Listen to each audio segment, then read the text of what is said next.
All right.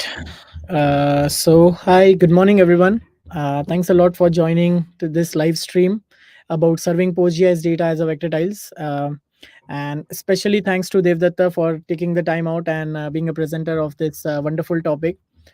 Vector tiles is like I think it's a modern way of sharing the data in a very fast manner, keeping the metadata in it, but like still serving at a very fast pace, I would say. And I sincerely believe that this will soon replace, like this will be one of the go to tool for a lot of, or like go to method for a lot of different use cases.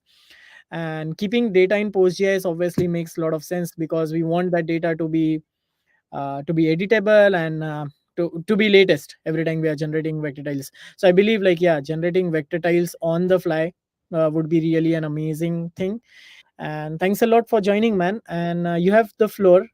Just some logistic questions. So if I get any comment, I will read out to you and I'll jump on the Okay. screen. Meanwhile, like, yeah, you can be on the screen, and I have seen that you have already shared the screen, so I will also add that.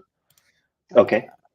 Yeah, there you go. So yeah, we Right. can see your presentation. So Okay. if you need to, just give me a shout out. I'll be around only. Thank you. Okay. Sure. So hi everyone. I'm going to talk a little bit about vector tiles and how you can get vector tiles from a PostGIS database. But before we sort of begin, I thought that I'd give a general introduction to vector tiles, why they are there, and how they can be used. Because I speak to a lot of people who don't have much understanding of vector tiles. And as it happens, there are a lot of developers who start developing and then they hear something, oh, Mapbox has vector tiles, and then they take that as if that has always been there. And for some of us who have been working in the industry for a long time, vector tiles are one of the most amazing things that have come through in the last 10 odd years. So I thought I'll give everybody a brief history of what vector tiles are. And in fact, begin a little bit before that and talk about the earlier maps and how even the standard raster map tiles were such a big, interesting thing, which sort of brought the industry to where it is today. So I'm just going to, before I begin the walkthrough on how we can connect to data that we have in Postgres, I'll just do a small presentation of 10-15 minutes where I'll cover these points. I'll talk about a little bit about how our maps used to be, how map tiles came about, and what's sort of the amazing thing about map tiles. And then we'll talk a little bit about vector tiles and what are their benefits, what are they, how are they built. And then we'll talk about dynamic vector tiles and how they're different from what is generally there in the standard SaaS products like Mapbox, etc. And uh, what I've found about is when it comes to dynamic vector tiles, that is vector tiles which change with the data that changes, there's not much clear and easy to understand documentation on how you can get up and running and create your own vector tiles. So that is what we are going to focus on today. And then we'll have a walkthrough on starting from having data in a PostGIS database and then getting to a map, a box GL based web app, very simple map, and how we can get data into that app from the PostGIS database. So to begin with, I'll take everybody long back in history. Um, Initially, when the online web began in the early 1990s, maps were not really any part of the web. In fact, the web was in its infancy and it was very static. Uh, Even putting a little bit dynamic nature of uh, web pages was a big thing. And in fact, if many of you would even go in history, you'll find something called DHTML and so on.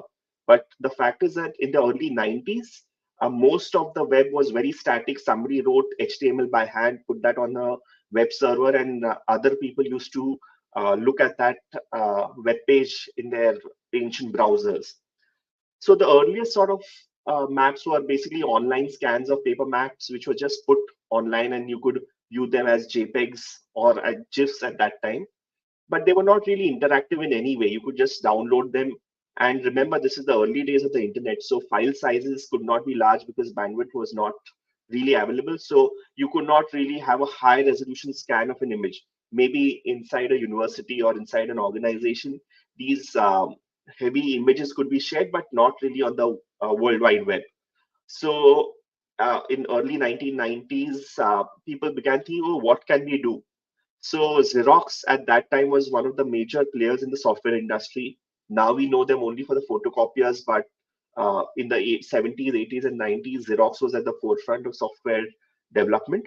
And they came up with a web-based map called Park. And you can sort of see the screenshot of that at the bottom of the page. And it was very basic. And if you can look at the URL, you would see that it has all these additional parameters like the lat long, the projection, and the bounding box in the zoom level, and so on. And that was the way in which you interacted with the map. So you had to go and manually change the parameters in the URL, or ideally, how this was done is that this was embedded as an iframe in some other web page.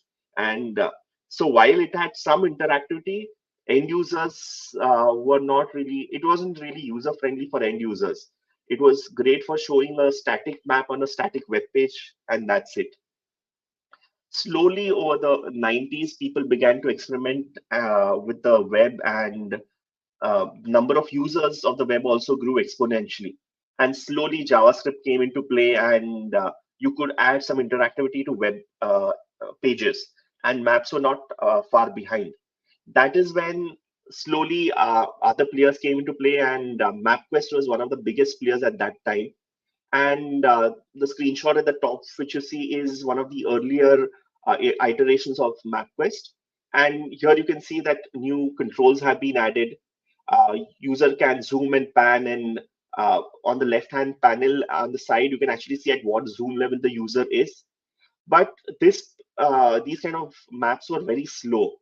Why? Because every time you zoomed in or you panned the map around, what it did was when you panned, the new area did not come instantly. You had to wait, and then the web page would make a new request for the entire new viewport and bring the new data in and show it to you. So you had to zoom in, stop, pan, stop, and so on. So this, while they were more user friendly than the earlier map which I showed you, it was extremely slow. And this was the state of the art at that time. Slowly, there were open source standards around it. In fact, the WMS and WFS standards that we still use today first came out in around 99 and were standardized in 2000. And around at the same time, there were these university projects like Map Server, etc. But commercially, there was only ArcIMS, which came about in 2000. And if you've not had the misfortune of working with ArcIMS, then you are a lucky person, because while you had functionality of web maps, it was extremely limited and convoluted to work with. And not only that, but even any of the other open source products which were there for maps. And this was the standard till around early 2000s, till Google Maps came into play in around 2004-5. And that is when your web map suddenly became this amazing use case, which was very easy to use. And if you look at it, this is how Google Maps looked when it began for the first time in 2005. And suddenly the entire mapping industry, the GIS industry, completely changed. While Google is known for its data and its algorithms, and you could quickly find routes from one location to another, that those are features which are already there in MapQuest and other products. But what was the killer functionality for end users is the way in which the map was amazingly fast. It was so fast that you did not have to sort of wait for the new sections of the map to load when you panned or zoomed around. And it was way faster. How faster? How fast? Let me show that to you. Uh, just a second. I'm not sure if things are loading on. Okay, there's a GIF here which unfortunately is not loading, but it basically shows you that as you zoomed and pan, tiles of the map loaded, and you could actually see the data coming. Um, the thing is that these maps were built on top of a new concept at that time called vector map tiles. And this is something which people from the GIS industry had never thought about, but would be very natural to somebody from the computer science world. What they did was they broke down the world first of all, they assumed that the world was spherical in nature, no ellipsoids, no geoids, no nothing like that. It was spherical, and then they projected the world to a Mercator projection. After that, at zoom level 0, it was just one tile, and then at zoom level 1, each that one tile was broken up into 4, and at zoom level 2, it became each tile broke up into 4 more, and so on. So the whole concept of a web Mercator is that each tile has the same size in pixels of around 256 by 256 pixels at that time. And then the tiles would be pre-calculated and kept on the web server. But the magic would happen in the front end, that the front end would be smart, and based on what the user is doing, it would load the map tiles in the background and add it to the map. So when you opened up a map, it would not only load the tiles of the area which you're viewing, but also some slight buffer of a couple of tiles on each side. So if you panned a little bit here and there, those tiles were already loaded. And whenever you pan beyond that area, new tiles would be loaded in the background and added to the map using your Ajax request. Again, in today's world, Ajax is something that we don't even talk about, but Ajax was a big thing in the early 2000s because suddenly you could update web pages from the background from JavaScript code. And the great thing about this web Mercator sort of format is that it's uh, already it's a quad key, so that each zoom level consists of a certain number of tiles. The next zoom level uh, consists of 4 times as many tiles, and so on. And if you know the exact row and column, you can load that tile in the background. And because you assume that the world was spherical, the calculations for converting from a given lat long to a row and column at a particular zoom level was very simple and very easy. Because of this, suddenly people began thinking about making maps cached and creating tiles for them. Everybody began to do that, not only Google, but then Bing Maps. Then your commercial providers like ArcGIS also started doing the same thing. And everybody was quite happy creating these tiled map services. But they had certain problems as well. Not everything was so straightforward and easy. First of all, to make the map fast, you had to pre-calculate and cache the tile. So large number of tiles had to be created in advance. You don't even know whether users are going to use that tile or not, but you need to pre-calculate and keep it. Secondly, and most importantly, because the tile was an image, a raster image, a JPEG or a PNG or something like that, you had to render the data before creating the tile. So the style of the tile was predefined. And what do I mean by style?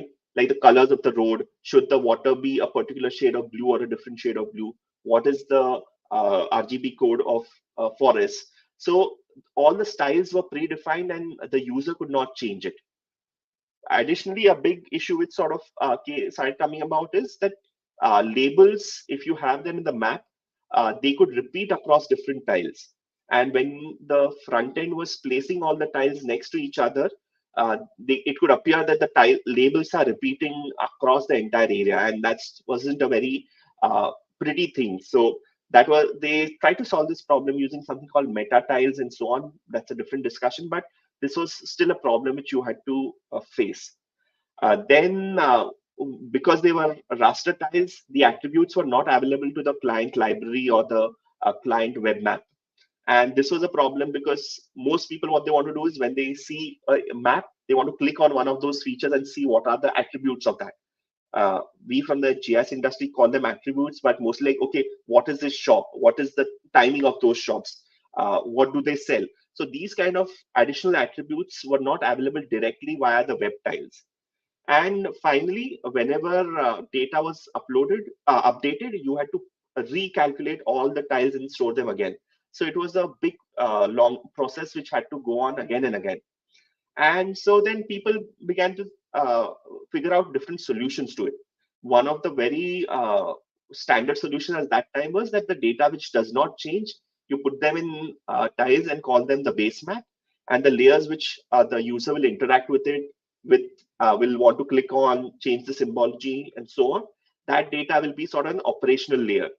And this was a concept which started, I think, in around 2008, 9, and continued till around 2013, 14. But still, you could not get the benefit of tiling in these layers that you had to do. You had to send large GeoJSON files or different other vector formats, maybe in WFS or something else, to get that data to show.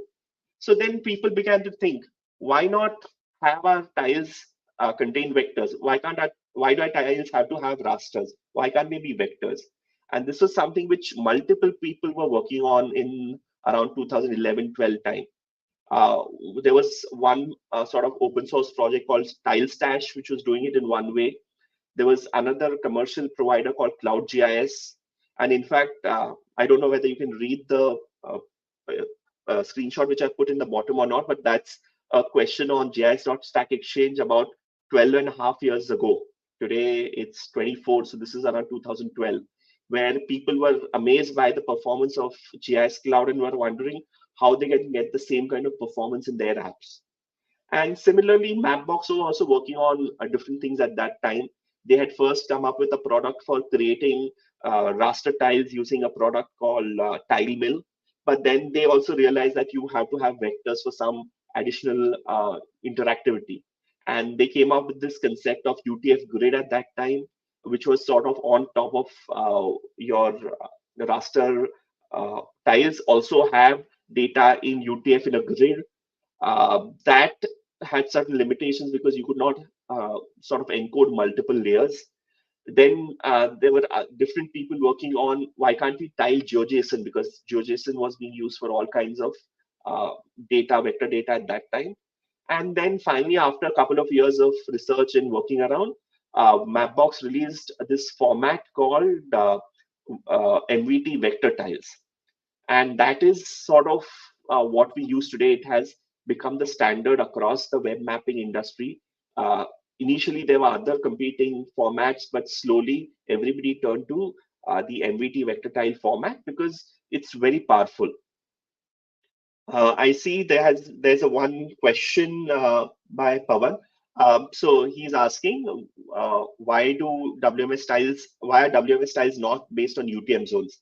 And that's basically because most of these what can I say tiling schemas were done from the basis of a global view. So you should have tiles across the globe, and UTM zones are for a local region, only 6 degrees of longitude width. So they were not considered for in the XYZ tiling schema at that time. You can obviously create raster tiles in a particular UTM zone, but they weren't popular because you could not overlay them on top of Google Maps. And this is 2008-9 times when mashups for maps were really the in thing. And if your tiles don't fall on top of the Google Map tiles, then your application is not really useful. So that's why your UTM zones and other projections are not really used for tiles. Okay, so we'll come back to our topic of vector tiles. Why vector tiles and specifically Mapbox's format became standard is because they were designed in a very beautiful way in which it solved a lot of problems. What they did was they took it followed the same schema as your Google Map tiles. It was in Web Mercator. The zoom levels were the same. You had to just a request for a tile with a XYZ, like at the zoom level, the row and column. And what was done in the backend is that at that particular XYZ, you know what the bounding box is. So they would extract all the vector data of that particular bounding box. Then there would be some optimizations added on top of it. Like you would have a simplification of the geometries. What I mean by that is that if you're looking at, say, whole of India, you don't really want all the minor roads and all the small rivers and streams. You only want the major highways and the major roads. So all of these things which were too much were dropped. In fact, if the geometry was very detailed, some kind of optimization or some kind of simplification, smoothing was added on top of it. So excess of vertices were dropped. Then after that, only the required features were added that zoom level. And then they are not passing the actual lat long in the data. What they do is they quantize the coordinates. What I mean is that instead of sending the lat long, we know where each tile is falling. So we only are concerned with the internal coordinates of that tile. So from the top left, x and y, just the coordinates in integers were used. And additionally, some optimization was also added on the attributes, so that if attributes are repeating across different features or attribute names are repeating across different features, then that comes only once. And finally, all of this is compressed using Google's protocol buffer format. So this led to the tiles being much, much lighter than what people were used to dealing with the raw vector data.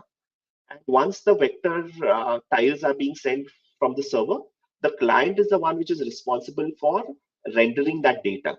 So Mapbox.gl was their sort of product, and soon other libraries came about which supported these vector tiles as well, where the client library is calling for just the tiles in the XYZ schema. And once the tiles come, the client library is responsible for not only placing the tile and drawing the data from that tile in the right place, but also symbolizing it in the way in which the customer wants or the client wants. Additionally, the benefit of this was that you could call the data once and change the style on the fly. So that is one of the examples where if you use Google Maps while driving, when it gets evening or around night time, suddenly the colors change from the bright mode to the dark mode. How does that happen is because the styles are changed on the fly. And this is just one example, but there are hundreds of different styles which you can apply on the same vector type. And therefore, it began to be a world where everybody shifted to vector tiles. Today, if you talk about vector tiles and search for it, mostly online, you would find Mapbox to be the solution which everybody uses. But there are other sort of solutions which you can use as well. But before we come to that, why did it? What are the benefits of vector tiles? First of all, as I mentioned, that instead of rasters, your vector data comes through. So you can do lots of other things, which is you can change the styles, you can select which vectors to draw, and so on. You are not limited by what style the publisher had used. Then, because you're sending the vectors along with the attributes, you can also have interactivity on your web page. Just as users expect to click on some feature and get those values, they can do that very quickly. Then efficiency. These are really much the file size for vector tiles often mostly tends to be much lower than the same raster tile. And why is this? Because of all the optimizations which I mentioned. Most importantly, only the required geometries which would be visible at that zoom level are shown. So that itself makes the tile very light. And then the styling flexibility, as I mentioned. One more additional feature was that you were not limited to the resolutions which the tiles are at. Imagine this: if suppose I want to zoom in between, say, zoom level 7 and 8. Initially, what you had to do was the raster tile, you had to load the tile of zoom level 8 and then sort of zoom out to show that in between zoom level. But here you can just draw it according to your needs. So you can have these decimal zoom levels and so on on the client side. This also led to that because the data was not being called again and again, as in the tiles had taught to be called again and again, they could be cached and stored from a CDN or something like that. It reduced the server load. So that's why vector tiles began to become very popular and are used in most applications today. And what if you want to create your own vector tiles? When you go and search for something like that in today's world, mostly you will end up on mapbox.com, which is not a bad product, but there are other solutions as well. There is MapTiler if you're dealing with, if you want a different product which is giving you OSM base maps. Then if you want to create your own base map based on OSM, there are several different products. Most popular among them are TileMaker and Planet Tiler. But MapTiler and TileMaker, etc., all are on OSM data. What about when you have your own data? So then there is a product again from Mapbox, which now is being developed independently called TPCanu, which you can use to create a whole uh, tiling vector tile file from GeoJSON. But the limitation of all of this is that your data is sort of static. What I mean by that is whenever the vector tiles were created, uh, that or the data of that date is reflected in those vector tiles. So if I request for the vector data today, I still get the older data sets. So then what you need is for your dynamic data, you need dynamic vector tiles. And again, there are different sort of solutions or products around this. The most, what do you say, abstract or the most at the bottom of the core is PostGIS itself has some functions. Most importantly, the STS NVT function, which can be used to give you vector tiles. But then you need to have a backend which will do that query and give that data out. But what if you want a product which you can just quickly install and start using vector tiles? So an example of that is Martin, one which we will see today. And if you don't want a standalone application, and if you want to have vector tiles within your own application, like maybe imagine a Python application, then you will have to look at something like typeg, which can be used or integrated within your Python application to serve out vector tiles, and then you can consume it in your, say, a Django or any other kind of application. Uh, so in today's walkthrough, what we'll do is we'll begin with data in PostGIS and see how we can actually get it up and running in a map built on Mapbox.gl, right? So what I'll do is I'll start presenting my screen, and then we can begin. Just a second.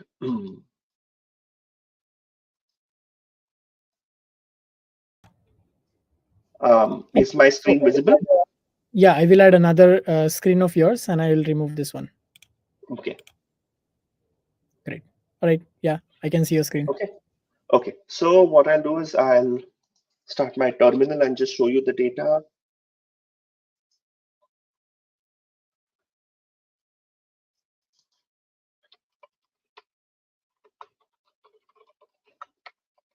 So I have created a PostGIS database called demo. So I have 4 tables in it. I have a table for districts of India. I have a table for railways of in India. I have a table with the national highways, and I have a table with the states. I'll just show the same data in QGIS. I hope you all can see my screen. So as I mentioned, I have the states, I Yes. have Yeah. the districts, I have the roads, and I have the railway. So all of them are coming from my PostGIS database. So what we'll do is we'll go we'll start using Martin for this. So I have already downloaded Martin, but it's available on GitHub. You can go search for Martin. It's a product. It's a project run by MapLibre, so you'll find that. Their documentation is quite good. You'll find executables for it in on Linux, for Mac OS, for Windows, as well as Docker containers. And they have a nice documentation available online as well. So we'll look at that. So when you want to run it, you can just download the executable and place it in your on your machine somewhere, which is available on the command line. And what it basically, it has certain parameters which you can give to actually run it very quickly. All it needs is basically a database URL. So we will set that out first. So let me go back to my terminal. I'll keep this terminal open. I'll open a terminal for Martin. So I'll set the variable first.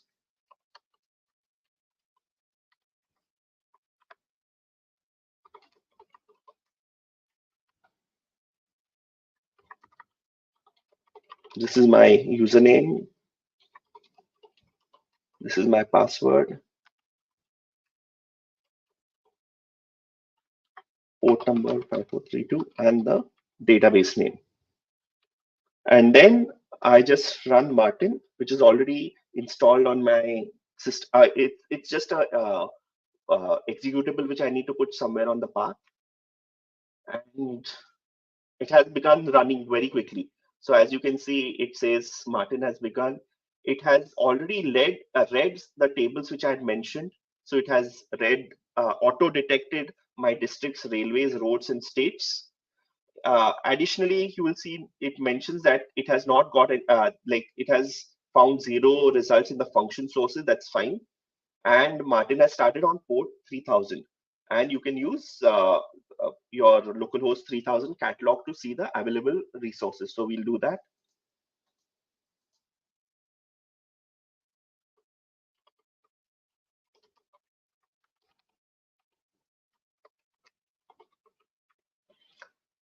So there's no UI to Martin. You always connect to it via an API, or in this case, you just ask for a request at a particular URL, you get the response. So as you can see, all these four layers are there. Let us look at what is available for districts.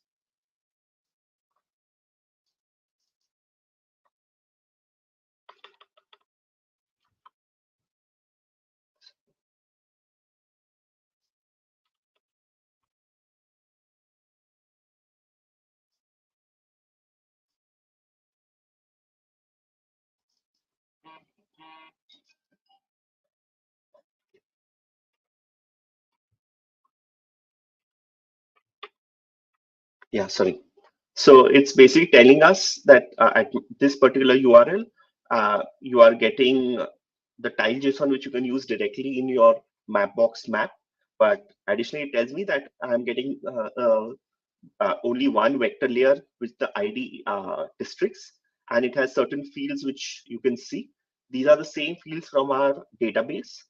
Additionally, you also get uh, the bounding box and so on. So now what we'll do is we'll start creating a simple map and integrate this in our data. So what I will do is to make it easy, because the tiles are being called via your Ajax request, cores and all of that comes into play. So we need the HTML page to be hosted in a web server. So to make it simple, I'll start a very basic Python based web server. So firstly, for the code, let me make a directory demo, and in that,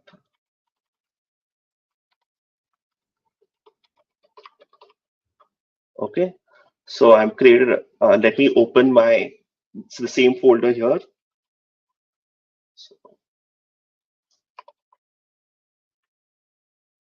so right now in this folder, there's no file. So let me create a simple map file. And let's create a very simple map. To begin with, I've just kept some code on my side to make it faster and quicker. So I will just copy pasted that. So I'm making a Mapbox GL based map. I'm including the Mapbox CSS and JavaScript. Then I have a simple body tag, and inside that I have a map tag. And for the map and body, I have added some simple styling to basically extend to the entire viewport. And then inside the script, I have added my access token, and then I've created a simple initialized a map with my div, and decided to use the satellite base map. And then the center is at, I think this is somewhere in UK, 052, and zoom level 6. So let me save this. And now if I go to my browser,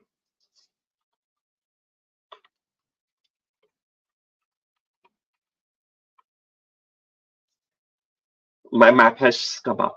Let's change this so that it shows India. So let me go back and change the zoom level to around 75, 19. Okay, so as you can see, India has come up. Now what we need to do is we need to add the data from our districts on top of this. So to do this, we'll go back to our code, and then we'll add the functionality for your basic vector layers. So what we need to do is these will be added when the map gets loaded. So map dot on load, and then we need to call this function. All right. So we will add all our code here.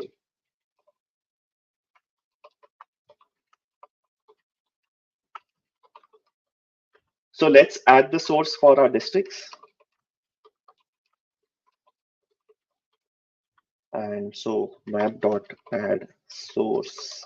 We need to give it a name.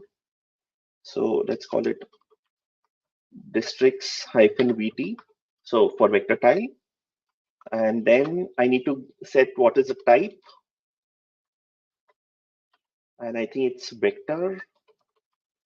And then we will put what is the URL. So I need to copy the URL from our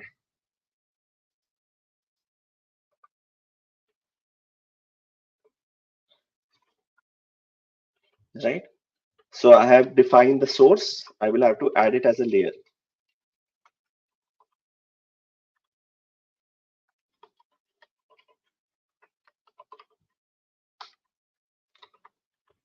So I have to give it a name. So just districts. And what is the type? We want to have a fill and a outer color. So just type. Okay. We need to give it what are the renderings, how do you want to paint it, or what are the rendering symbology. And we want the fill LO.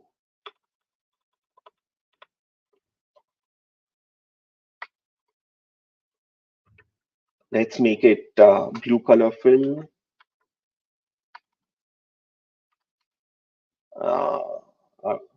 RG B has to be more. So okay. Let's give opacity as well.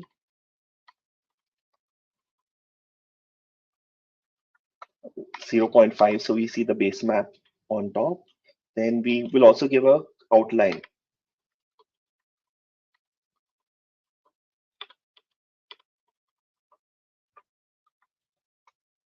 Let's give a black outline. Right, and this is done. So we need to set the source as well. And that was the name which we had given on top.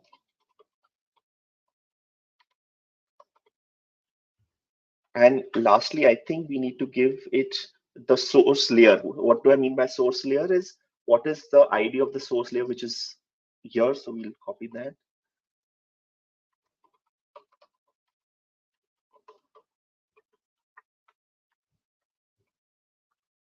So I have saved this. Now, if we refresh our map,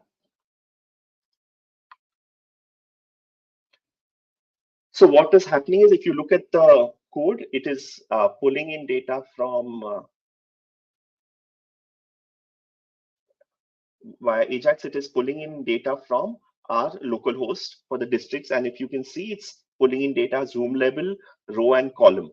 So I very quickly added the data from my vector tiles from Martin onto a map. So this was very easy and very quick to do. But let's try to go a little bit more in advance. We also have, say, the roads.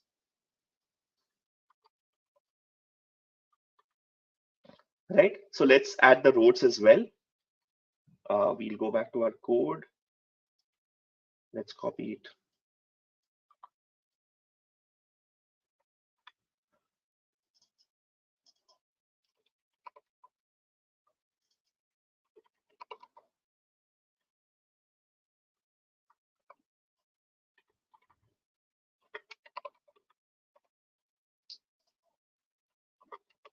So this is not of the type fill because they are lines. We'll have to call it line. And in the paint, we won't have fill color. We won't have fill opacity. We won't have outline color. We'll have line color.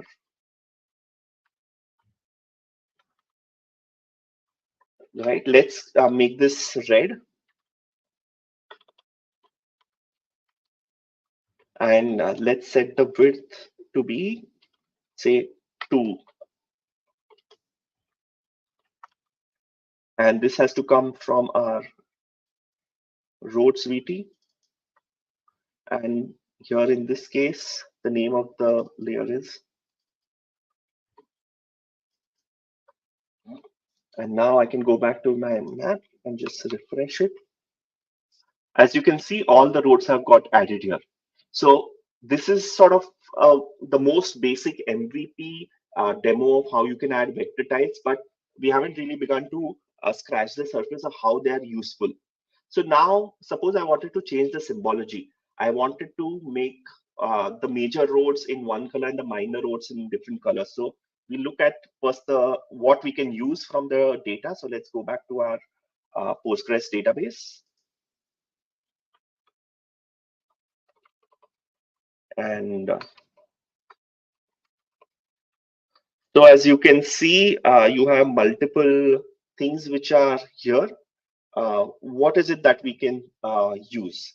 So let's just maybe you can look at it from here, but maybe I'll use QGIS for now.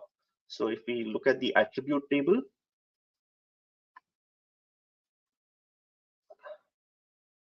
I have the NH name, which is giving me some information, right? So maybe can I use this?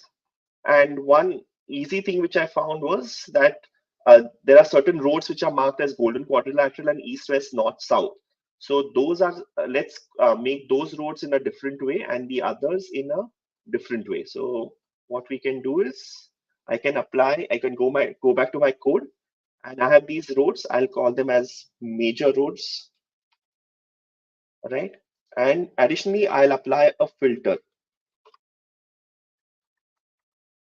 where the first parameter is the operation that we used, then is the field name, which is nh underscore name, and then we need to set it to be equal to this particular value. So it was golden underscore w. So I've done this. Let me go back to my map and now refresh it. So very quickly, I have applied a filter on the front end and just filtered the data and shown roads differently. But what about my existing roads, the other minor roads? I need to show them as well. So let's go back and add the minor roads as well. I'll copy paste this. I'll call this minor roads. And here I want them of, say, maybe some other colors. So I'll maybe gray, and I want the width to be 1. And I want the filter to be not equal to. And now if I refresh, so as you can see, I can change the style on the fly from the front end, and the same vector tiles give me the data, and the client is showing this data differently. One thing, if you have noticed, is we've applied a filter uh, on the sort of the front end code. But what if you don't want those additional attributes to come in from the backend itself? What if we wanted to apply a filter on the backend? Thankfully, Martin gives us that flexibility. So let us look at the documentation once. So if you look at Martin, there is something called function sources. So what this tells you is that Martin has the functionality where if you have a function in the backend, Martin will send it a parameter, and what are the results of that function that will be given to us as vector tiles. So this is code which they are given. Let us modify it for our purpose. So looking at the data, maybe suppose I want to just show, say, districts of a particular state. So maybe of Maharashtra. Let me apply a filter on that. Let's look at the data of districts and see what we can use to do this. So I open the attribute table. This state name column is something that I could apply a filter on. So let us do that. Let me go to the Martin and copy this code. And I'll copy it here and I'll modify it. First of all, we need to modify certain things. So first of all, what would this function be called? So let me call it, say, district state search. right? Then in what layer do we want this data to go in? So to make it easy, we'll use the same district name to send the data in, right? Then from which table do we want to do the query? So we put that here. So we want to do the query on the districts table, right? And this where is there, but we are not using the parameter that Martin will pass through. So let's add that. We want to apply the filter on state name. So st underscore name or st underscore nm is equal to, see, this query parameter is a JSON. So we'll take the parameter called nm out of it, right? So I have created this function. Let us add it to PostGIS and see what happens.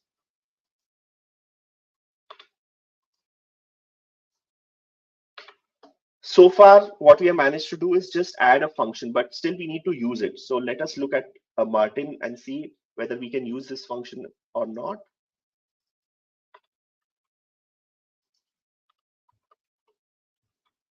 So as you can see, it only does the reading of the various tables and functions on load of Martin. So we need to stop Martin and restart it again. This time, if you see, it has discovered this function. And if I go and refresh, you will see that it has added this particular function in our list. So we can start using this function in our code. But how will a user search for these functions? So we need some kind of UI for that. So let's quickly add that data here. So let me go to my HTML page. What we can do is we'll have to add that input somewhere. So we'll go here and add a class for the input.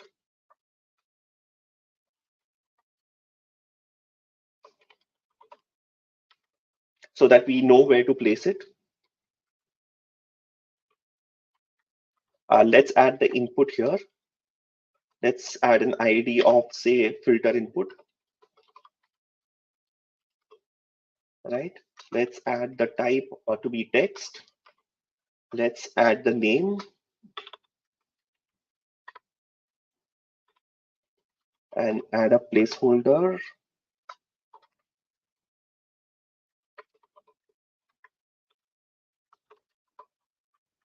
Right? And to indicate where it should be placed, what we can do is on that class, we'll add a simple style. CTRL.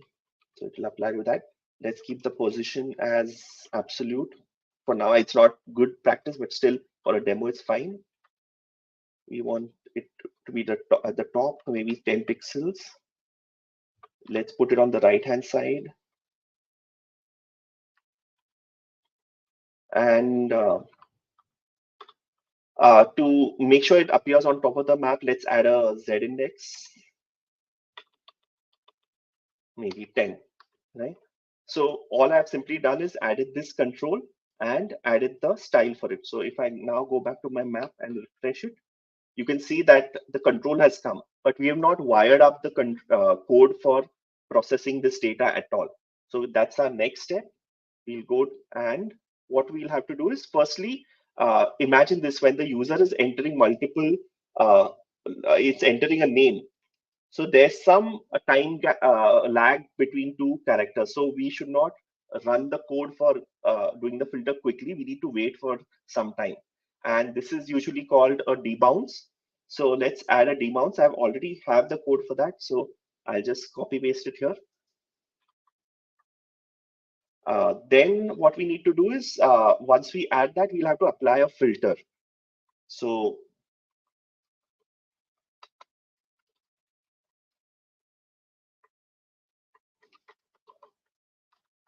and inside this, we'll add the code where we are. 1 minute.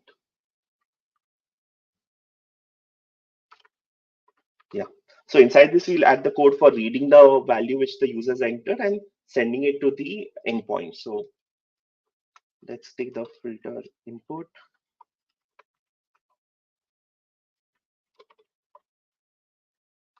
and it was called filter hyphen input. Let's take the value.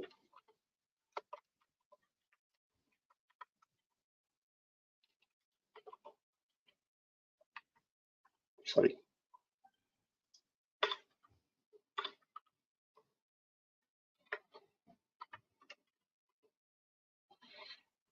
Let's set the new URL.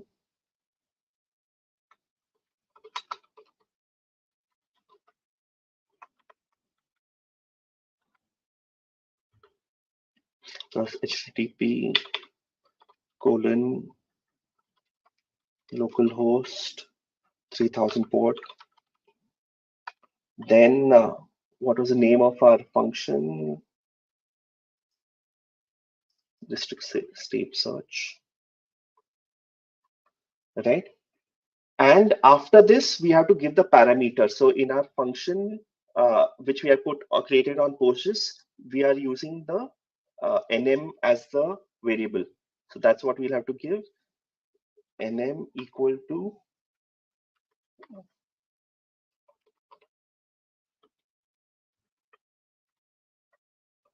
and then I need to set this as the source for our districts VP. What you we are still writing the code. We are not wired up the events completely. So first, let me write the code. Map.get source.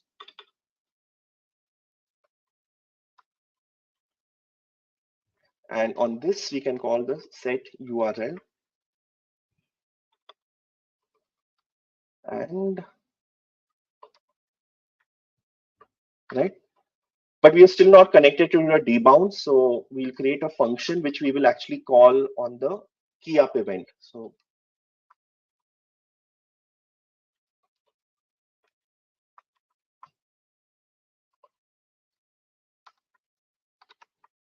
this doesn't take any inputs. All we need to do is, right, we have still not wired up this event to our code or to our control. So that's what we'll do. We'll again have to, 1 minute, we'll still have to copy paste the same thing because we want to wire up the filter of the key up event of this.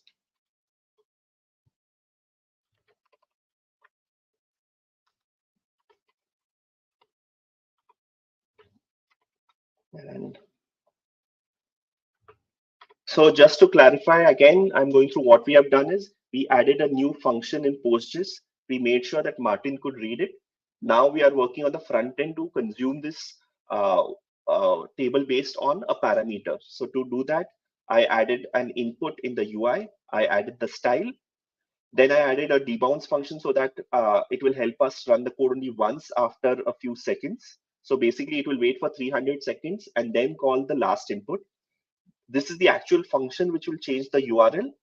And to connect the debounce in this function, we have wrapped it up in this process name. And the process name is actually what we have put in the key up event of our filter. So this has saved. Now let us go back to our map and refresh this. So now hopefully it should work. No, it has not. Let us look at what happened. So there was an event. I'm not really sure, What? but maybe while creating the HTML, you for that filter thing, you have that quotation mark. If you can go to the HTML quickly. Yeah, I think so. Maybe that might be the issue. Yeah, exactly. So if you see filter, there is a single quote. Yeah, Yeah. 1 minute. Sorry, what are you talking about? Yeah, Input is online filter. statistics. Yeah, before that. Before that. Yes. Okay. Yeah.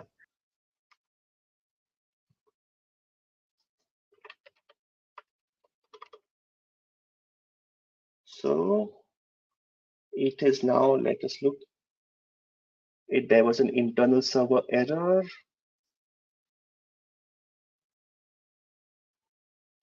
because what happened was I may have, let's look at the code once again. Uh, the district say search on that. I've set the style question name is equal to new URL and is the name of the function. Let me look at the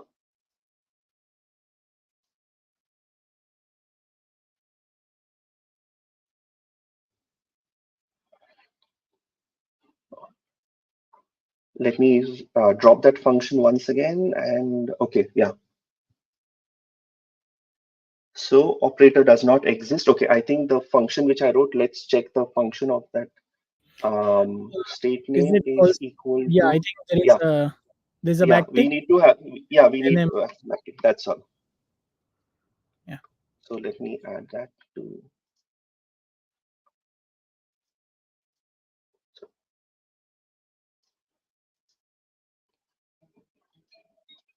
yeah, we have added that. Let us restart Martin.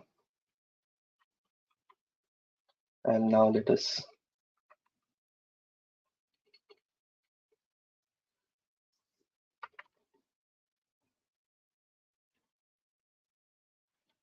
us look at,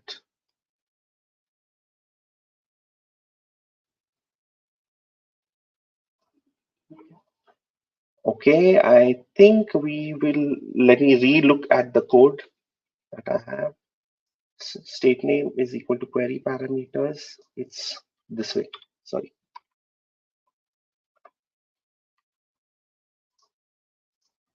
Yeah, this syntax was not right. Let me copy that too.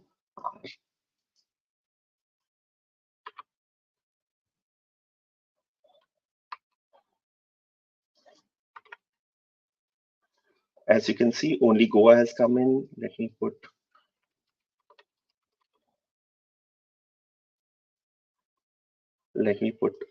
Assam.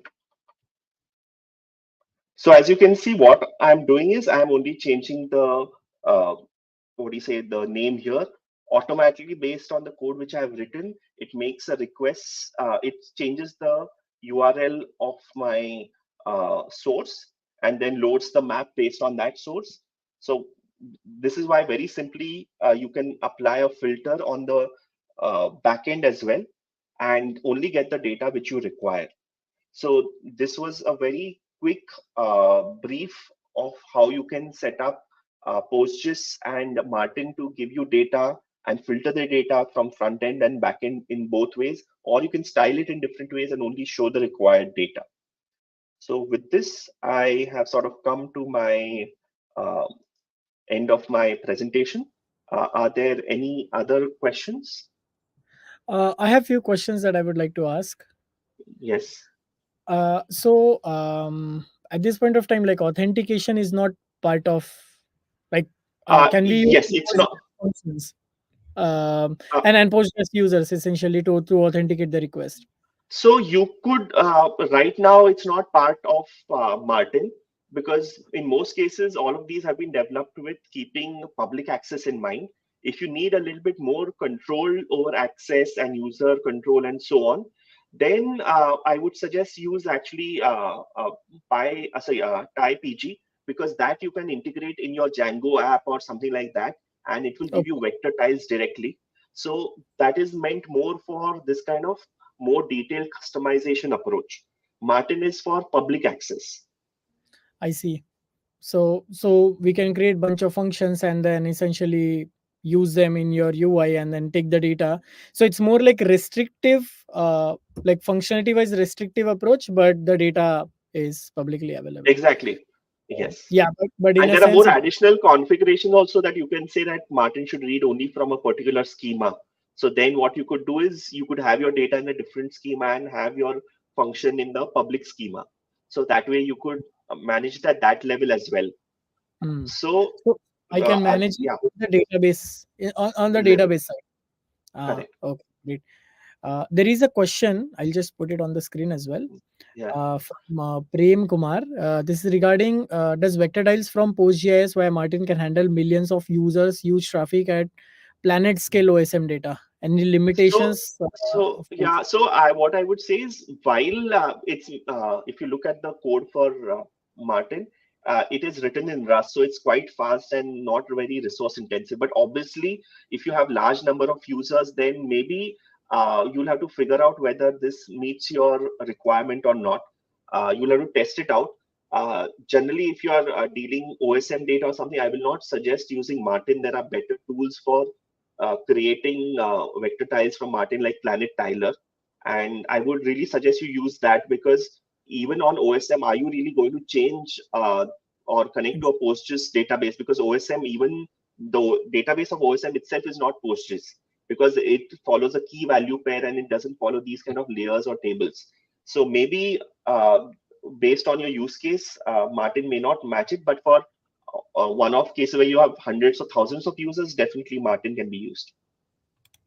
Okay. I think the follow-up question is, what is the best option for planet scale vector tiles? Yeah, for if that is the if you want planet scale vector tiles, then I would say look at PM tiles.